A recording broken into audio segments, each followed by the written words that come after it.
રાજકોટ અગ્નિકાંડમાં મૃતકોના DNA match થયા। ગોંડલના સત્યપાલસિંહ જાડેજા ખરેડાના ડીએનએ મેચ થયા। પરિવારે યુવકના અંતિમ સંસ્કાર કર્યા। અંતિમ સંસ્કારમાં મોટી સંખ્યામાં લોકો જોડાયા। આ ઘરનો સૌથી નાનો પુત્ર હતો કે જે વેકેશનની મજા માણવા માટે આ ગેમ ઝોનમાં ગયો હતો, પરંતુ એ પરિવારને નહીં ખબર હોય કે આ સૌથી નાનો પુત્ર હવે ઘરે પાછો ક્યારેય નહીં આવે।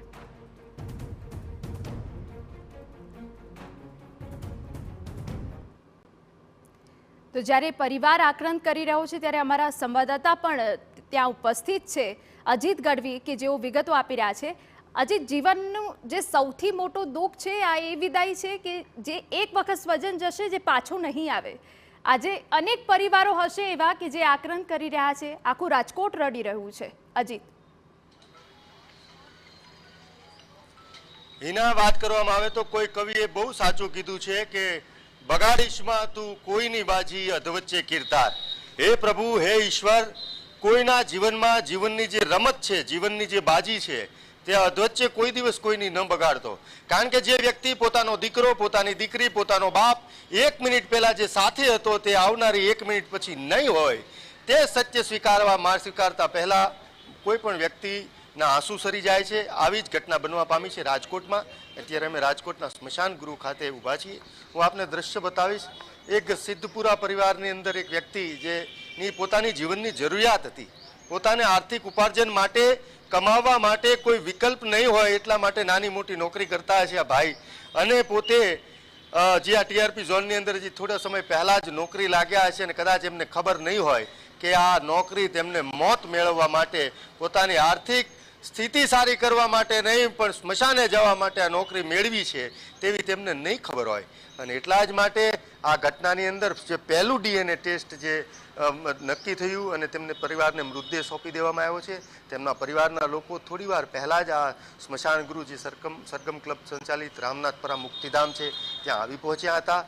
રામ રામના નાદ કોઈ પણ માણસને અહીંયા ઊભો હોય તેના રૂવાડા ઊભા કરી દે, કારણ કે રામ બોલો ભાઈ રામ, રામ બોલો ભાઈ રામ, આવા નાદ સાંભળતા અહીંના ઊભેલા લોકો, અહીંયા જે કોઈ ઉપસ્થિત છે તમામ લોકોના આંખમાં આંસુ સરી પડે તેવા વાઇબ્રેશન કહી શકાય, તેવા તરંગો અહીંયા જ્યારે ઊભા થઈ રહ્યા છે ત્યારે એના ખૂબ કરુણ ઘટના છે।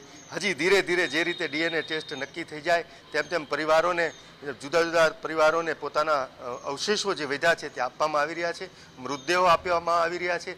ધીરે ધીરે પરિવારો જુદા જુદા રાજકોટમાં આવેલા સ્મશાનોએ જઈ રહ્યા છે। રામ બોલો ભાઈ રામના નાદ સંભળાય, થોડી વાર પછી સંભળાય છે।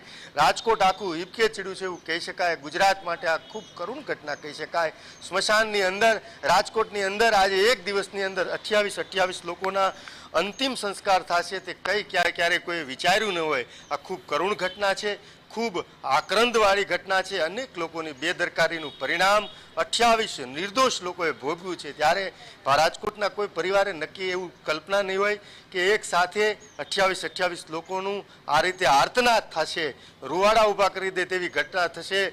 રાજકોટની અનેક આંખો રડી પડશે, લોકોને કલ્પના નહીં હોય, એના અનેક પરિવારોને આ ખબર નહીં હોય કે પોતાના પતિ છે, જે હમણાં જ એક બેન ખૂબ જ આક્રંદ કરતા હતા, તેમને ખબર ન હોય કે પોતાના પતિ છે ત્યાં ટીઆરપી ઝોનની અંદર નોકરી કરીને અહીંયા આખા પરિવારનું પેટ ભરવા જતા હતા, પરંતુ આ આગ છે, બેદરકારીની આગ છે, આ રાજકોટ મહાનગરપાલિકાએ લગાવેલી આગ છે, અહીંના જવાબદાર અધિકારીઓએ લગાવેલી આગ છે, અહીંના શાસકો જે છે મહાનગરપાલિકા તેમની બિનજવાબદારીએ લગાવેલી આગ છે। આ આગની અંદર 28 લોકોને ભરખી જવાના છે। આજ રાજકોટને વારાફરતી મોતના મૃતદેહો મળવાના છે શમશાને। હમણાં થોડી વાર પછી જેમ જેમ મૃતદેહો મળશે તેમ તેમ અનેક પરિવારોના ઘરેથી અર્થીઓ ઉઠવાની છે અને ધીરે ધીરે શમશાને આ પ્રકારની ઘટનાઓ, શું આના વિશે કહેવું, આના વિશે શબ્દો ખૂટી જાય એના એવી આ કરુણ ઘટના છે। આ ઘટના બેદરકારીની ઘટના છે।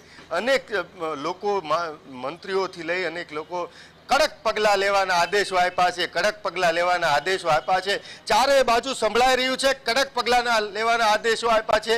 તક્ષશિલાની અંદર પણ કડક પગલાં લેવાના આદેશો આપ્યા હતા, મોરબીની અંદર પણ કડક પગલાં લેવાના આદેશ આપ્યા હતા, રાજકોટમાં પણ કડક પગલાં લેવાના તમે આદેશ આપી દીધા છે ક્યાં સુધી તમે કડક પગલાં લેવાના આદેશ આપશો, ક્યાં સુધી તમે સસ્પેન્ડ માત્ર કરશો, ક્યારે તમે આ લોકોને જેલમાં નાખશો તે સવાલ છે. હવે લોકો થાકી ગયા છે સરકાર ઉપર કે જે તપાસ કરી રહ્યા છે તેના ઉપર વિશ્વાસ નથી. કડક પગલાં લેવાના આદેશ આપ્યા છે. આ શબ્દો ઉપર લોકો, આ શબ્દો છે તે ઝેર થઈ ગયા છે ગુજરાતના લોકોને, કારણ કે થાકી ગયા છીએ હવે આ શબ્દો સાંભળી. ક્યાં સુધી તમારે કડક પગલાંના આવા નાટકો ક્યાં સુધી કરવા છે? ક્યાં સુધી શમશાને આ પ્રકારના રોકકળ તમારે કરાવી છે? ક્યાં સુધી તમારે લોકોના જીવનની બાજીઓ બગાડવી છે? ક્યાં સુધી જીવનના માળા વીખરી નાખવા છે? એ લાલચુ લોકો છે કે જેમના જ કારણે આજે અનેક પરિવાર રડી રહ્યા છે. હોસ્પિટલમાંથી જેમ ડીએનએ નક્કી થઈ રહ્યા છે તેમ પરિવાર મૃતદેહ લેવા આવી રહ્યા છે, પરંતુ એ પરિવારના આંસુ નથી સુકાતા.